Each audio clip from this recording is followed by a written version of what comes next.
Welcome to Life Redacted, your trusted source for all things related to living life.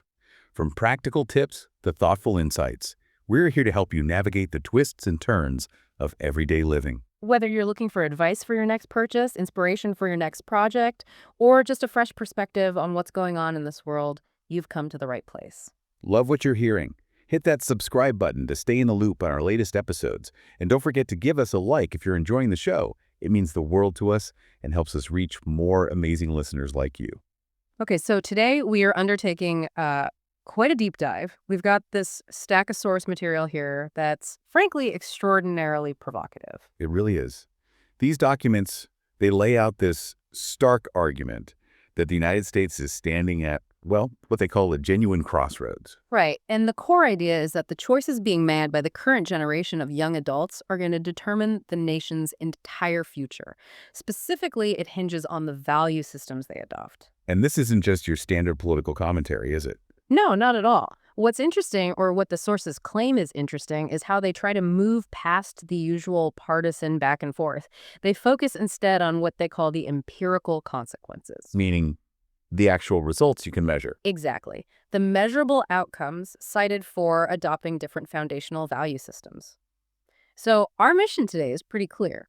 We need to unpack this high-stakes claim that America's at a defining moment. And we need to dissect the evidence they present on what happens, in real terms when a society picks one set of principles over another. Okay, let's start at the beginning then. The sources identify a really specific starting point for the problem they see. It's rooted in the current political landscape. They talk about a critical vacuum, right, in conservative youth engagement. Precisely. The documents pinpoint the departure of certain figures, like Charlie Kirk, from that very active frontline organizing role. They see that as a major catalyst for, well, fragmentation. And they actually give this a name, don't they? The Kirk effect. They do. And it was cited in the material as being highly effective because it wasn't just about abstract ideas or theory. It was more practical. Yeah, the argument is he mobilized thousands by connecting conservative principles and significantly biblical values directly to tangible, real-world policy outcomes, things that affect Gen Z directly. Like what specifically? Things like the national debt, energy independence, foreign policy issues, stuff with clear consequences. And crucially, the sources emphasize that he challenged students to look at the outcomes. The actual results, not just the promises or intentions behind a policy. Exactly. Look at the measurable results, not just what politicians say they want to achieve. Okay, so the argument is, without that kind of strong, centralized voice connecting values to practical results, the conservative outreach effort has become sketchy. Significantly fragmented, yeah. The source documents argue that current efforts are failing to, quote, speak the language of Generation Z in a cohesive way. And this absence, this vacuum, it doesn't just stay empty, does it? No, nature abhors a vacuum, right. The sources argue it's being swiftly filled by progressive media and, perhaps most powerfully, by liberal universities. These institutions are seen as dominating the formation of young people's worldviews. And that has consequences we can already see. Immediate and dramatic ones, according to the data the sources cite right at the outset. Pew Research data is presented, showing a profound and accelerating ideological shift within higher education. Okay, hit me with the numbers. Currently, 59% of college students identify as liberal or very liberal. Wow, 59%. That's a clear majority. How do the sources explain why it's accelerating so much? Is it just academic pressure, or does it start earlier? The sources seem to suggest it's kind of a synergistic effect. It might start with media and culture, but the university experience really kicks it into high gear. And what's the other side of that coin? The conservative numbers. Well, that's where the imbalance really shows. Just 21% of college students identify as conservative. So 59 versus 21, that's a huge gap, a 38-point difference. Right. And that gap illustrates what the sources call the institutional capture they're concerned about, when nearly 3/5 of young minds lean heavily one way. And the counter message is fragmented, as you said. Then the sources argue the direction of the whole society shifts rapidly, and maybe, they suggest, irrevocably towards that dominant worldview. Which is why they see the health of this debate, this exchange of ideas, as being so critical for the health of the nation itself. Precisely. It's framed as fundamental. Okay, before we dig into how these institutions are supposedly cementing this consensus, let's pause for a moment. We should talk about something foundational to maintaining a healthy life. something you can actually control day to day. Good idea. Did you know that your skin is not only your largest organ, but also one of the most vital in protecting your body and supporting overall health? What you apply to your skin matters because it absorbs up to 80% of what you put on it, allowing those ingredients to enter your body. That's a staggering statistic. Really makes you think. Right. It does. So why use conventional skincare products filled with potentially harmful, toxic ingredients that might do more harm than good in the long run?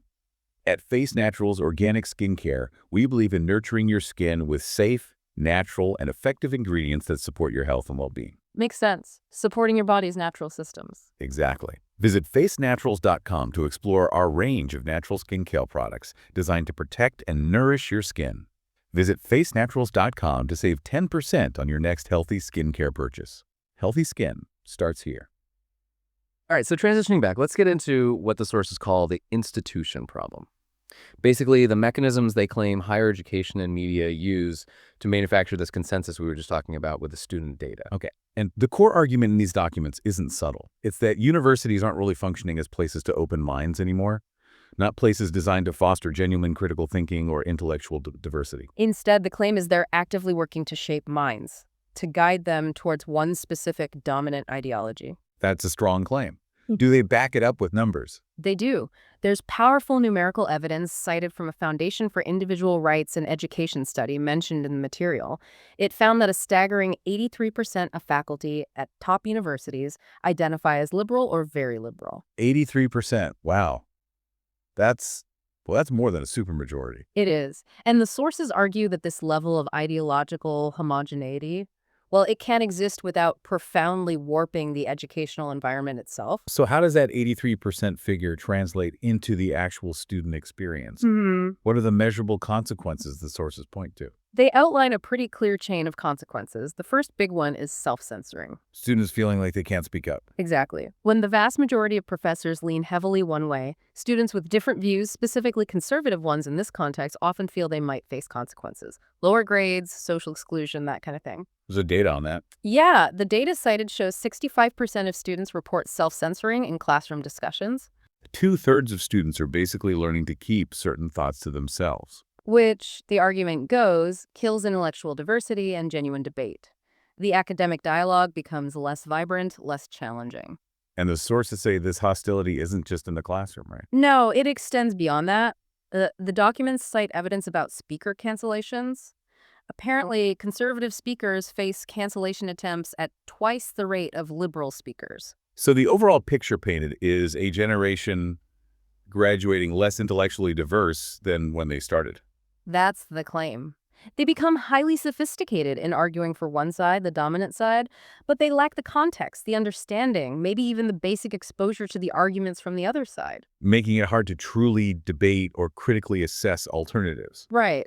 And this university environment, according to the sources, is then seamlessly reinforced by the mainstream media. They argue the media acts almost like a partner in this.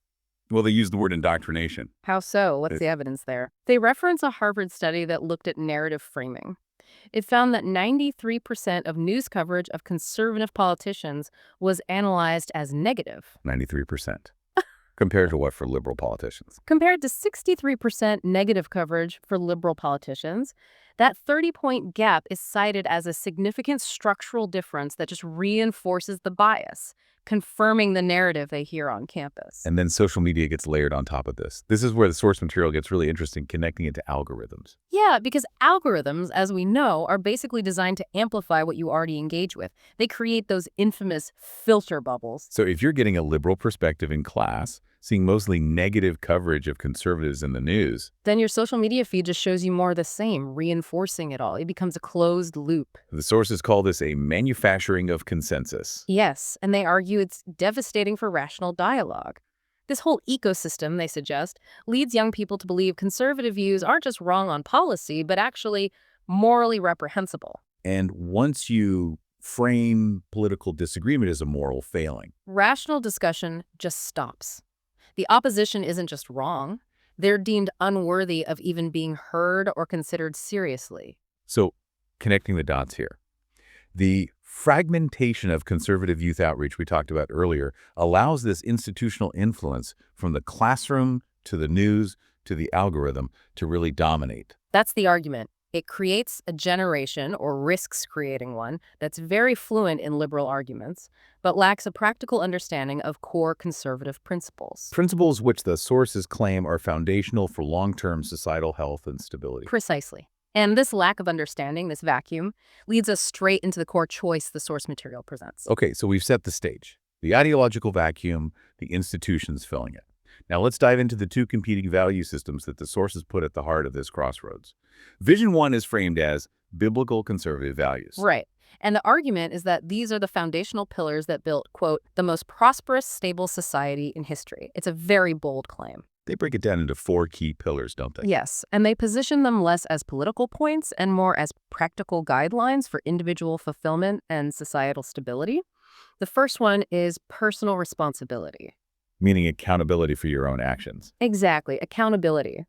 The source even cites Romans 14.12, the idea that each of us will give an account of himself to God.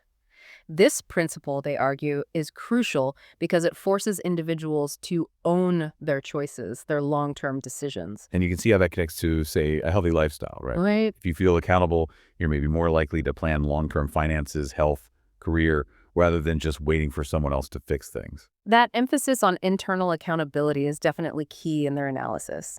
The second pillar is the family structure. Okay, and how do the sources define that? They define the optimal environment for raising healthy, well-adjusted citizens as a marriage between one man and one woman, with children raised by both biological parents. Now, is that presented just as a religious preference? Interestingly, no. They emphasize that it's backed by extensive cited research showing superior outcomes for kids in those specific homes, educationally, emotionally, behaviorally. So, the stability of that particular family unit is seen as a fundamental building block for social stability itself, affecting things like poverty and health outcomes directly. That's the argument. It's presented not just as a nice to have, but as a non-negotiable foundation. The third pillar is the need for moral absolutes. Clear, right and wrong. Yes, clear shared guidelines. The source argues this fosters trust and community cohesion. When people generally agree on basic principles, honesty, fairness, not hurting others, trust goes up. Which makes society function more smoothly, lowers the transaction costs they talk about. Right, and crucially, they claim it leads to decreased crime. Without some shared absolutes, predictability breaks down. Okay, and the fourth pillar? Faith and community. Religious groups are presented here as these incredible decentralized engines of social capital. Social capital meaning the trust networks that hold society together.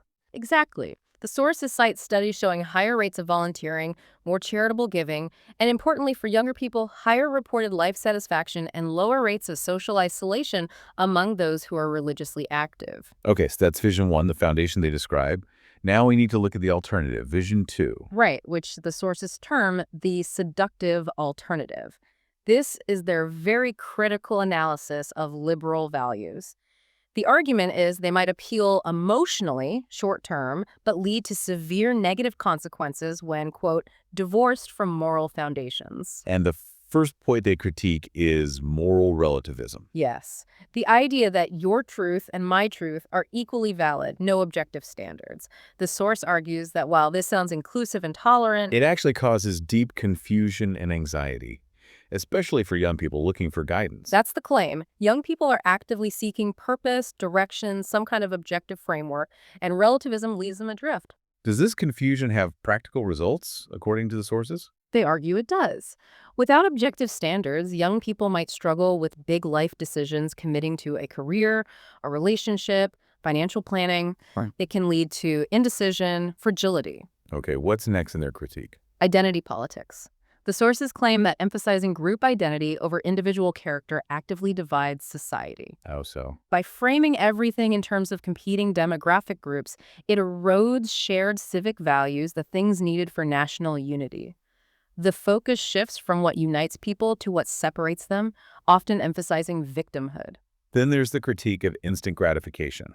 Yeah, the argument here is that this alternative ideology often prioritizes immediate desires over long-term consequences. Example. The source points to things like massive student debt, maybe delaying career commitment, a lack of savings, sacrificing future well-being or stability for immediate emotional comfort or pleasure. They see it as reinforcing fragility, not self-control. And the final point in this critique is government dependence. Right. The sources argue that policies constantly expanding government programs often fail to tackle the root causes of problems like poverty or addiction. So instead of empowering people, They risk creating cycles of dependency. People rely more on external systems, bureaucracies, rather than fostering individual initiative and self-reliance. okay, so we have these two competing frameworks laid out. Before we get into the data showing the societal costs, let's pause again for our sponsor's message about personal health. A good point. We are back and ready to continue nourishing ourselves with knowledge, and we do so with the support of a partner dedicated to nourishing your health. Did you know that your skin is not only your largest organ, but also one of the most vital in protecting your body and supporting overall health? It's easy to forget how important skin is. It really is. And the products you use matter deeply because your skin absorbs up to 80% of what you put on it. Many conventional products are filled with potentially toxic ingredients that could compromise your long-term well-being. Something we should all be more aware of. Absolutely. At Face Naturals Organic Skincare, we are committed to nurturing your skin with safe, natural, and effective ingredients that support your pursuit of a healthy and self-sustaining lifestyle. Visit facenaturals.com to explore our range of natural skincare products designed to protect and nourish your skin. Visit facenaturals.com to save 10% on your next healthy skincare purchase. Healthy skin starts here. All right, now we get to a really crucial part of this deep dive. We need to examine the data presented in the source material. This is section D, focusing on the practical costs of abandoning those core moral frameworks we discussed. The documents actually title it The Cost of Discarding God. Yeah, and they make it really clear this isn't just about, spiritual loss in their view. It's about a measurable decline in social cohesion, safety, actual community health. This is where the source material really demands close attention because it lays out these, well, unambiguous correlations they claim exist. It tries to shift the discussion from abstract values to tangible consequences. Okay, let's start with the data on crime and social disorder. What do the sources present? They present a direct positive correlation between strong religious involvement in a community and demonstrably lower crime rates. A direct link. How strong? Religious involvement is correlated, according to this data, with a 40% lower rate of criminal behavior overall. 40%. That's substantial. How do they explain that connection? It's tied back to concepts like internal accountability within the community, shared moral norms, and even just the structured time use that comes with being involved in faith organizations. And does the data get more specific? It does. Areas with higher church attendance are shown to have significantly lower rates of domestic violence. The implication is that the moral framework provides tools for conflict resolution or maybe stronger community oversight. Interesting. What about young people? Youth from religious households are cited as being 50% less likely to engage in substance abuse. 50%. Half as likely. Yeah, suggesting that the moral instruction and the community support act as really important preventative measures, things that are maybe harder for government programs alone to replicate. Okay, so that's the positive correlation they present. What about the flip side? What happens when societies move away from these frameworks?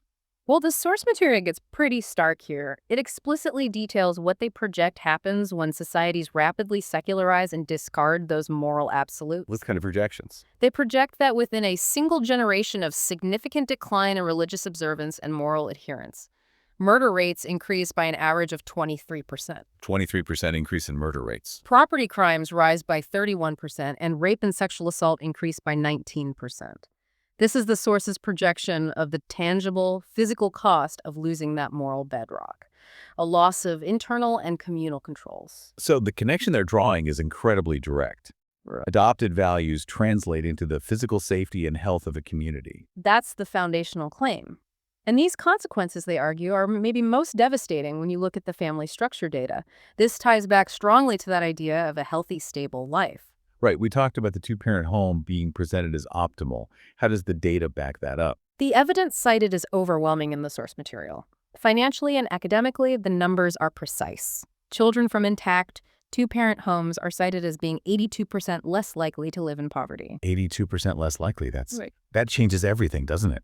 Access to resources, opportunities, long-term health. It's a massive difference in stability. Furthermore, their academic achievement scores are cited as being 23% higher. Okay.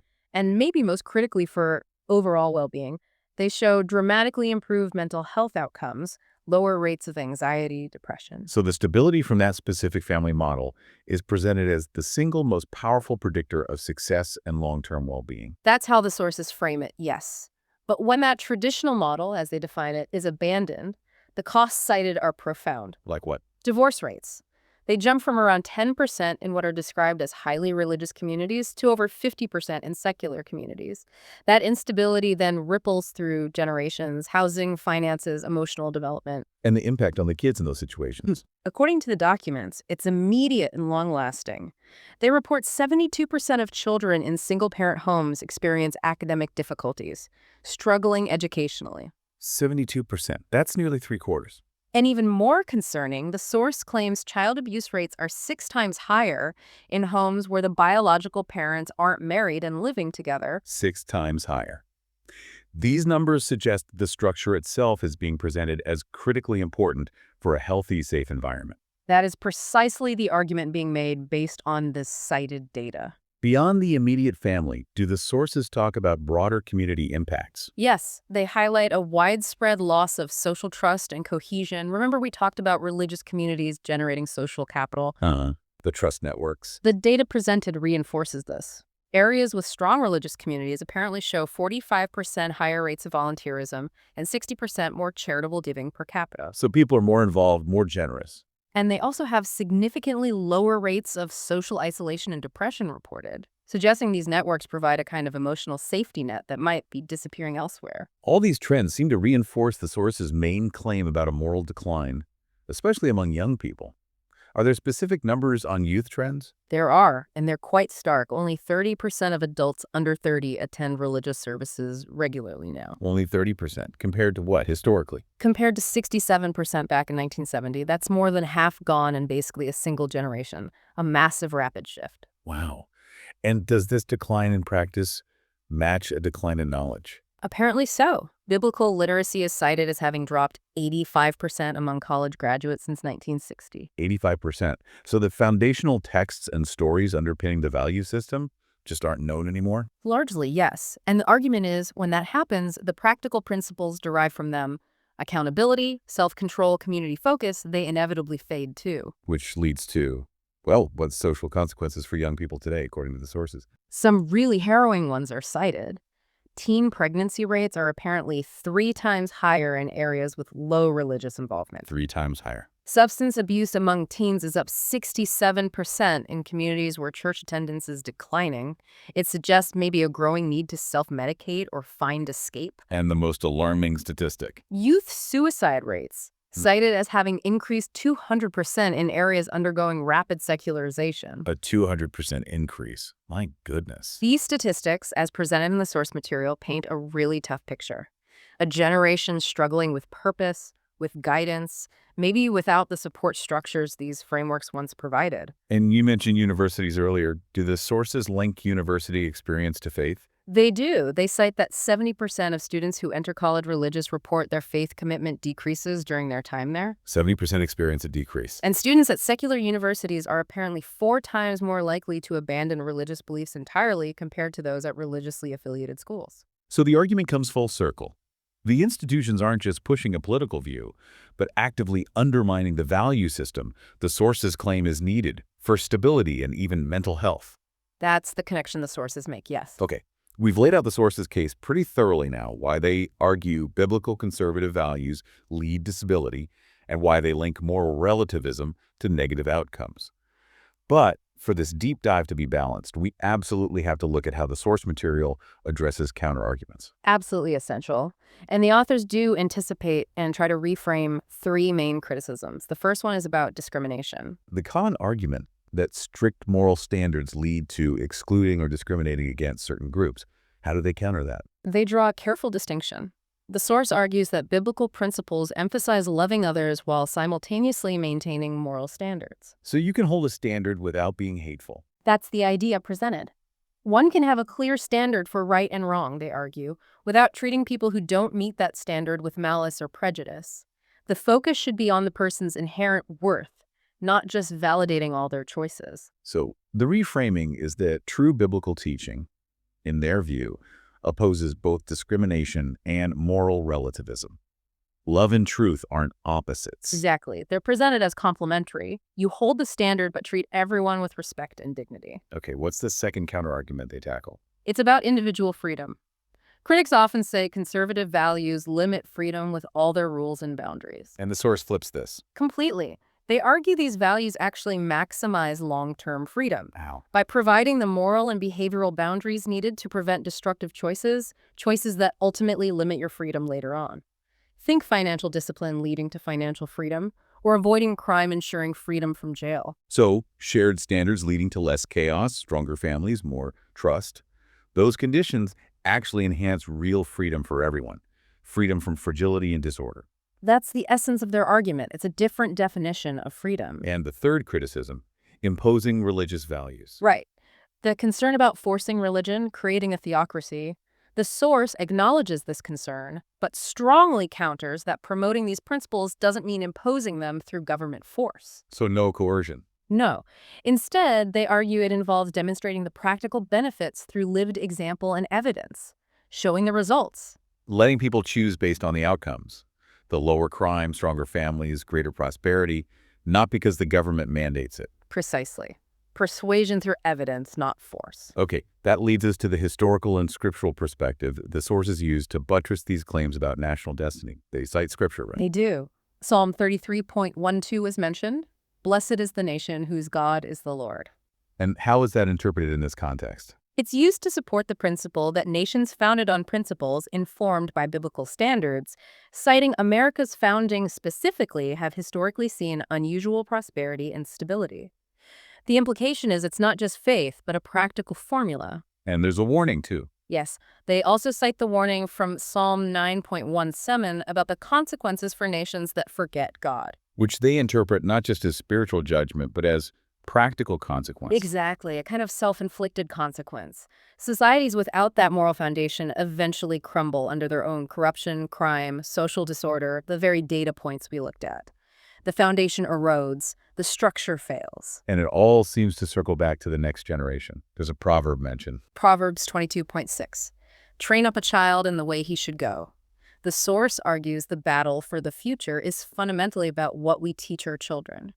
Whether we equip them with principles that have, according to the sources, stood the test of time and produced good outcomes, or leave them without that moral compass. That's the core contention. Now, the source material doesn't just diagnose the problem and walk away.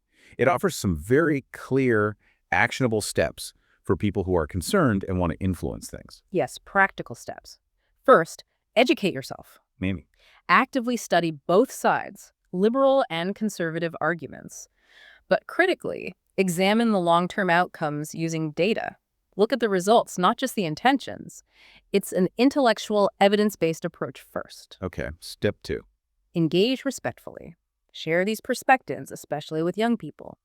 But the advice is, don't lecture. Present the evidence, the data on crime, poverty, family stability, and let the outcomes speak for themselves. Use the evidence as the persuasive tool. Right. Third, support values-based organizations. Find groups actively promoting these principles through education, mentoring, civic action, and support them with time or resources. Why are these groups seen as important? They're viewed as essential for rebuilding that social capital. The community trust networks the sources claim are vital for stability. And fourth, a big one. Get involved locally. School boards, city councils, community groups. These are presented as the front lines where the culture is actually shaped. Local decisions directly impact the environment the next generation grows up in: values, safety, health. Makes sense. And the final step. Share this message. The sources conclude simply that truth spreads when people are willing to speak it, especially when grounded in evidence. Okay. Before we wrap this all up with a final synthesis, let's hear one last time from our sponsor. Sounds good. For those of you dedicated to maintaining a healthy and self-sustaining lifestyle, remember that what you put on your skin is as important as what you put into your body. Did you know that your skin is your largest and most vital organ, absorbing up to 80% of applied ingredients? It bears repeating that absorption rate is incredible. It is. If you use conventional skincare products filled with potentially harmful, toxic ingredients, you might be compromising your overall health and well-being without realizing it. At Face Naturals Organic Skincare, we believe in nurturing your skin with safe, natural, and effective ingredients that align with your health goals. Supporting your body's health from the outside in. Exactly. Visit facenaturals.com to explore our range of natural skincare products designed to protect and nourish your skin. Visit facenaturals.com to save 10% on your next healthy skincare purchase. Healthy skin starts here. All right, this has been a really intensive deep dive. We've looked at what the source material claims is a critical, evidence-based choice facing America's future. Yeah, the sources make a very detailed argument that this vacuum in conservative youth outreach, combined with what they call institutional dominance, has sped up a dangerous societal shift towards moral relativism. And the core tension they summarize is this stark choice for young people. Adopt a value system. The biblical model, which the sources claim is empirically shown to create strong families, safe communities, and prosperous societies. Or embrace the alternative framed as moral relativism and instant gratification, which they associate with measurable increases in broken families, social chaos, and economic decline. The sheer amount of data presented is central to their argument, isn't it?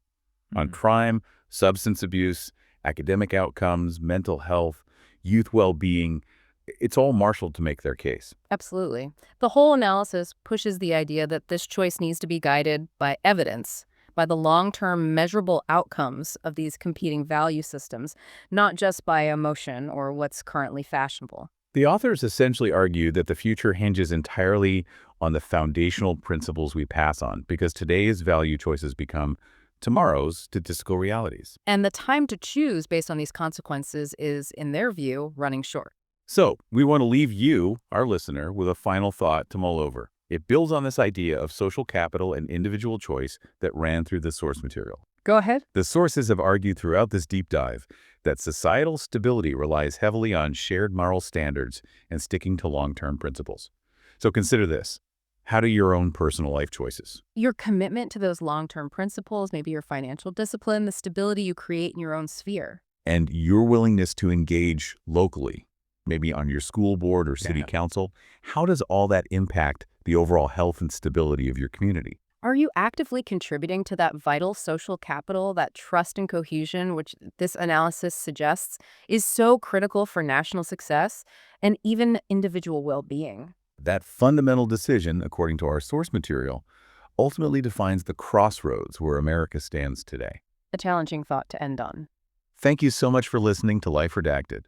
We truly appreciate having you join us each week to explore the life, insights, and conversations that matter. Your support means the world to us, and it's what keeps us going. If you enjoy what you hear, please consider subscribing to stay updated on our latest episodes, and give us a like to let us know you're enjoying the show. It really helps us reach more listeners like you.